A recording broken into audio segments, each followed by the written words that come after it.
ఏకాదశి నాడు పెట్టేటటువంటి దీపం యమదీపం.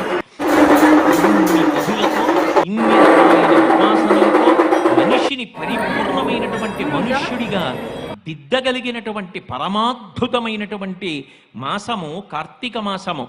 అందున ద్వాదశి ద్వాదశి శుక్లపక్షంలో లక్ష్మీనారాయణ కళ్యాణంగా కాకుండా మంగళాష్టకములకు ప్రాధాన్యమిచ్చి తులసీ కృష్ణుల యొక్క వివాహాన్ని ప్రతి చోట జరిపిస్తారు. ఆ తులసి అంత గొప్పది, ఆ ఉసిరి అంత గొప్పది, చెట్లు ఎంత గొప్పవో.